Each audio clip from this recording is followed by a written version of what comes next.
Someone said that if they drink a glass of wine, they will end up drinking the entire bottle. Can you relate? Well, this video's for you, because it's about that. All right, so that person is obviously an addictive human being. And to a degree, everybody is addictive because, as we said before, all your habits are just addictions. But some people are a lot more moderate in life. The person that springs to mind when I think about that is Miss Love. Miss Love can do things in moderation.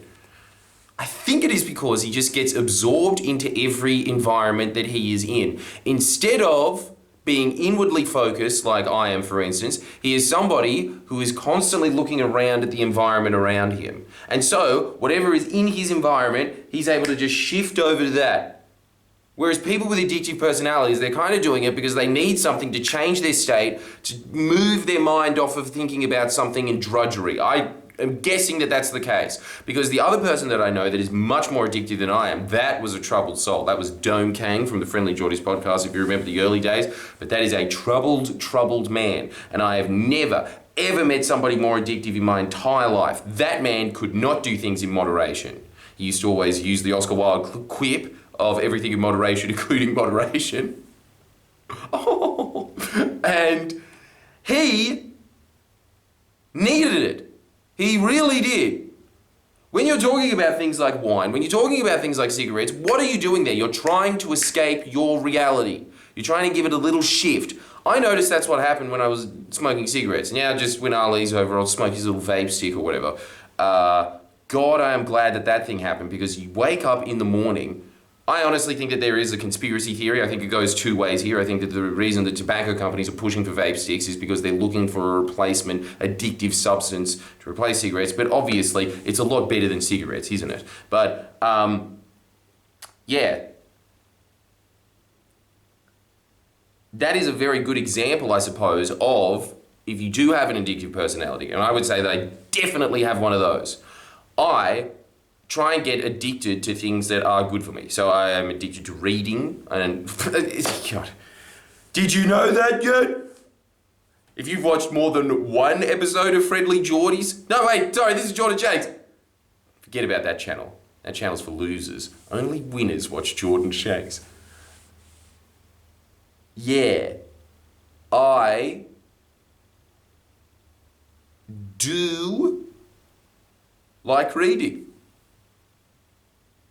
Just covering for time here. Trying to forget what I was saying. Yeah, that's right. Yes. Addicted to reading, addicted to exercise, addicted to reading in my subject, addicted to asking people that are a lot smarter than I am for advice on things. Look, I'm trying to get addicted to the daily grind of things that are going to improve my life. If you have an addictive personality, it really just means that you are a lot better at establishing habits than the average person. But let's go back to the cigarette vape thing. I was actually really proud of myself because I think I did quit cigarettes. Maybe, who knows? Everyone always says that they quit and then months later they come back. But that period in between, and I think I did a show on this, and you can check it out actually on Jordan Shanks. I'll do my plug in the middle this time instead of at the end. If you sign up to Jordan Shanks, you can get 2 videos. One for the Jim Rohn tier. For the Wayne Dye tier, you get 2 extra a week. All life-changing advice. Check it out now. You won't regret it. I guarantee it's a very, very small price to becoming a millionaire. Anyway, I honestly do think that. If you follow the advice on Jordan Shanks, you will be a millionaire, guaranteed. Right, so, yes. When it comes to habits, everything that you do is habitual, which is just another word, I think, for addiction. And so really what you are looking for in life is getting addicted to things that are good for you, or in the case of someone who smokes cigarettes, because I've told you this before, but I really found it really hard to kick that one. When it comes to anything else, when it came to alcohol, I've always been able to say no to drugs. Cigarettes, always been my Achilles heel. I don't know why. I'm ashamed of it. I think it's a disgusting habit. But it is something that every time someone says, do you want one? I'm like, I'll take it, you know. Can't do it. I am a meth head for ciggies. Fuck, I am ciggy butt brain. That would be me. You fucking lighter. That would be me if I didn't read for an hour a day, kids. Take note. So yeah, if you are able to do that, if you are able to recognize that, if you have that personality where you drink a glass of wine and then you end up finishing the bottle, that's good. All you have to do is make sure that you have no wine bottles in your life. Interesting? Now imagine if you replace the wine bottles with smoothies. Don't put alcohol in the smoothies. You were thinking about that, weren't you? Imagine if you did that. Because it does change your state. And instead, if you think about it, at the end of the route, when you are drinking, especially with red wine, don't you feel really sloshy, stupid, you regret what you say afterwards? I personally don't like it. That was the same thing that happened when I just started replacing, because it's also just something, because I'm a fidgety person. I think the other thing is that cigarettes give me something to do with my hands. But also, when the vape stick came in, it's just something to do with your hands. And you get to smoke it more, even though you probably shouldn't. I really shouldn't be saying that this is a good thing. You shouldn't be doing vapes. If you are not addicted to cigarettes, don't fucking pick them up, all right? But anyway, that was just a little bridging thing. Yeah. But when you're looking at your vices, what you are trying to do is replace them with things that are better for you. Obviously, a smoothie is better for you. Unless you put in heaps and heaps of sugar and banana, you're going to do that, aren't you? Go look up a healthy smoothie recipe, but that's just an example of it, that you need to replace the habit.